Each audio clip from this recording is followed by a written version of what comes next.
Hi, I'm Dustin Abbott, and as we close out 2021, I wanted to give you a little bit of a different episode as I look back at 2021, and obviously I did a lot of reviews, as I always do, but over the course of the year, I have reviewed dozens of lenses, probably a half dozen cameras along the way, and of course a lot of other accessories and bits of photography gear. But I wanted to focus on a few things and that were really kind of stood out to me as being both favorites, and then those things that I was a bit disappointed by, that maybe in some cases, the things that exceeded my expectations, and then those things that, maybe underperformed relative to my expectations going in. And that may give you just a little bit of insight into, kind of my process throughout the year and the conclusions that I drew personally as I kind of recollect over those reviews, with in some cases with a little bit of distance now to see what it kind of sum totals as. So I'm going to break those down into a few different categories. And so as far as both favorites and the things that disappointed me, I'm going to give you something in the inexpensive range, in the mid-range, and then in the premium range, along with a favorite camera and most disappointing camera. And so starting out, let's talk about favorites. And we're going to start with the inexpensive category. And in this case, the lens that really exceeded my expectations in the sub $500 category would be the Samyang AF 24mm f1.8 for Sony FE.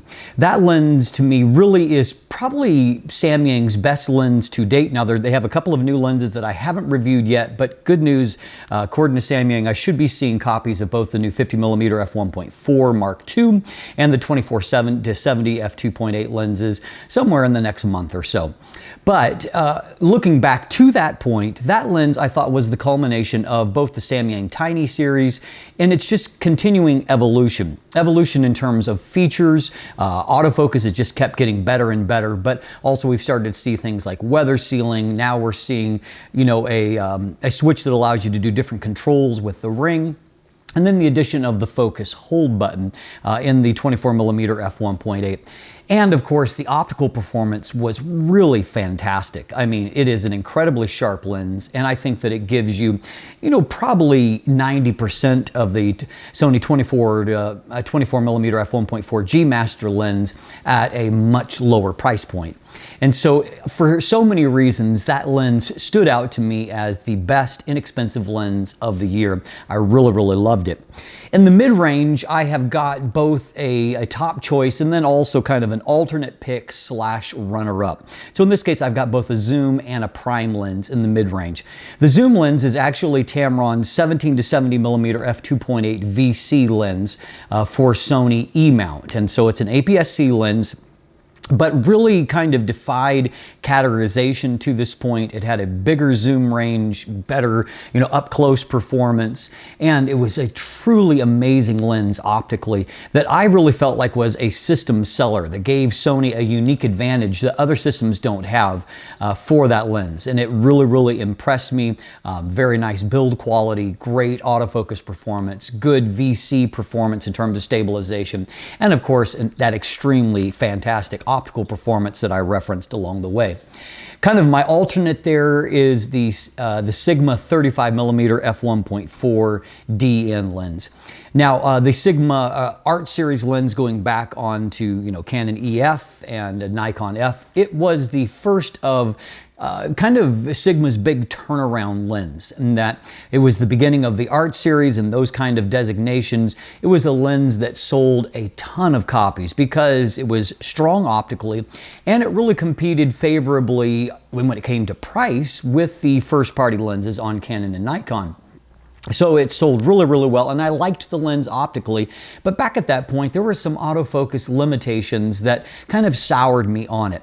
Fast forward to 2021, and we have a new DN version for mirrorless, specifically designed here for Sony FE, and it really, really was a fantastic lens that, in my opinion, is exceeded only by the G Master lens in some metrics, but very strong optically, extremely sharp, just a really strong performance, and continuing to be a really great price point at about $900 US. When you look at the G Master lens, it is going to cost you, in probably closer to 1,500, and depending on where your market is, you know, some variation beyond that. And so again, a really strong value there. Now in the premium category, I'm going to kind of fudge a little bit and do the same kind of thing. And that there are two lenses, both a zoom and a prime, that really stood out to me, and I don't want to neglect either one of them. And so in the zoom category, the Tamron 35 to 150 millimeter f2 to f2.8 lens really was and is a fantastic lens. And as you've kind of maybe have seen at this point, it really has kind of lit up a lot of reviewers in terms of its performance, both for photography and for video, where it really is fantastic, amazingly sharp, and just has a really kind of special rendering to it that I just really liked. The prime lens that really stood out to me was the Sony 50mm f1.2 G Master lens. And for one thing, it demonstrates that the notion that the Sony FE E-mount was incapable of doing f1.2, a rumor that was out there but is obviously not accurate, it put all of that to rest, in that we don't just have a 50mm f1.2, we have an exceptional lens that just does everything well, and it really has that gorgeous rendering for portraits that if you're going to spend the money, I think that it comes very close to justifying, and it truly is a special lens. My favorite camera of the year was the Sony Alpha 1. Now, I just got through reviewing the Canon EOS R3, and it really is an amazing sports camera. And so if you're looking for, you know, something sports oriented and you prefer Canon, it is a really fantastic camera with very few limitations. But the Sony Alpha 1, it really continues to blow my mind with its capabilities in, you know, that kind of nondescript, very familiar looking body. But it just does so many things so very well.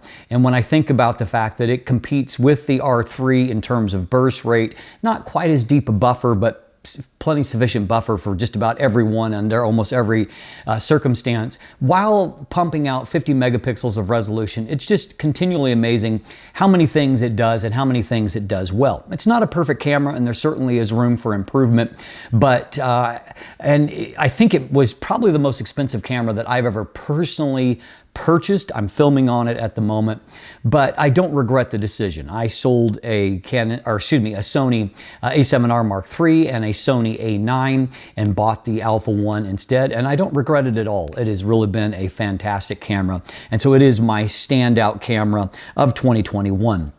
So how about on the other end, the things that didn't quite meet my expectations and I was disappointed by?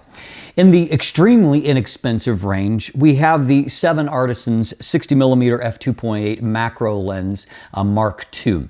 It's a lens that disappointed me in that it really kind of nailed the exterior of things. It really has a beautiful build, it handles quite well, but optically it felt, you know, really insufficient, particularly when just a few weeks after that, I reviewed the TT Artisan 40mm f2.8 macro and was just blown away by how sharp it was at an even lower price point. So I know that it may seem like nitpicking to criticize a macro lens that costs less than $200. But at the same time, the TT Artisan lens demonstrated that it is possible for an inexpensive lens to be really good optically. And the 7 Artisan 60mm, it just underwhelmed me a little bit in the optical performance, even though I really liked the build and the design of the lens. In the mid-range, the Canon 85mm f2 macro IS underwhelmed me. In some ways, I thought it was a fantastic lens. Optically, it produces really beautiful images, and there's a lot that was good about it in that regard. I mean, optics, no problem. But the autofocus felt really primitive for 2021, and it just felt like Canon could have done a better job, and that I see less expensive lenses all the time that do a better job when it comes to the autofocus performance. And I also, you know, dinged it a little bit because it continues to be a frustration to me that at this stage of the game, with any non-L series lens from Canon, we're not getting things like weather sealing. We're not getting even a lens hood included. And at this point, that just seems like an outmoded way of thinking that ends up being a little bit of a disappointment. And I recognize that you can rectify the lens hood situation, very inexpensively, but I also see lenses that cost less than $100 that come with a lens hood. And so I don't think it's enough to just say, hey, you can get an inexpensive lens hood secondhand on the market. I don't think you should have to do that, particularly when it would only cost Canon a few dollars to mass produce those lens hoods. And so anyway, that was the one that underwhelmed me a bit. And ironically, in the premium category, another lens that I really liked on a lot of levels, another macro lens from Canon, and that is the premium RF 100mm f2.8 LIS. The EF version of that lens is a lens that I have loved and used for many years. And in so many ways, the RF version is a continued evolution of that. It adds on, even more magnification, getting you up to 1.4 times magnification, which is fantastic. I felt like that autofocus in terms of speed and smoothness, that was improved. The build continues to be very nice. And optically, I think it was a step further down the line, and that it produces really beautiful images that I loved. And so you say, why were you disappointed?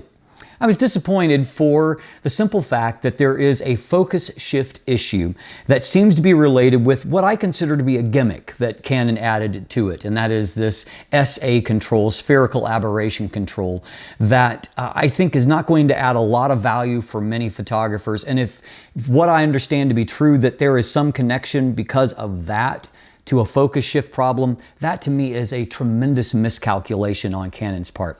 There are some of you that have suggested that perhaps this is something that could be fixed via firmware. I really don't know whether or not that is possible. I certainly hope that it is, because this is otherwise an amazing lens. But for many people, that focus shift issue, it might be a deal breaker for them. And so that does add up to a bit of disappointment. The most disappointing camera that I reviewed in 2021 was the Sigma FPL. And again, there are some really great positives. It has a very good sensor, very high resolution, 61 megapixels. It has a very compact little body.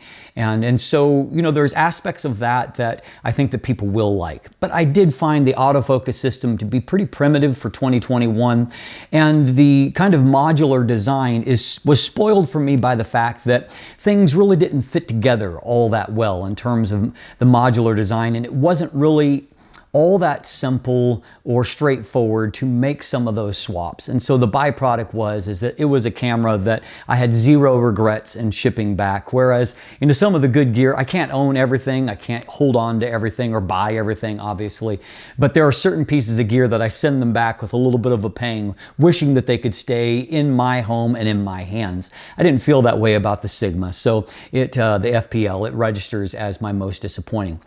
All in all, however, I will say this. We saw a number of fantastic lenses and fantastic cameras that were released in 2021. And when you consider all that's been going on in our world over the past couple of years, I think it is truly impressive that we have continued to see innovation and some great new products, despite supply chain issues and all of the COVID-related frustrations for businesses at every step of the design, manufacturing, and retail process.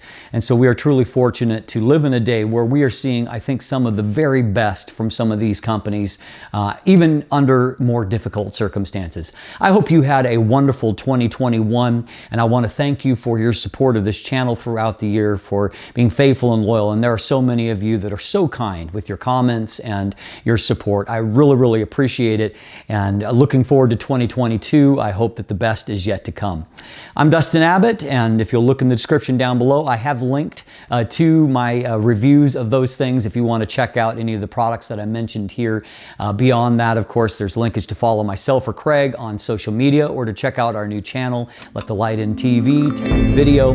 And also there's a linkage there to become a patron. And of course, if you haven't already, please click that subscribe button right here on YouTube. Be sure to ring that bell so you get notification when new content comes in 2022. Thanks for watching. Have a great day, and let the light in.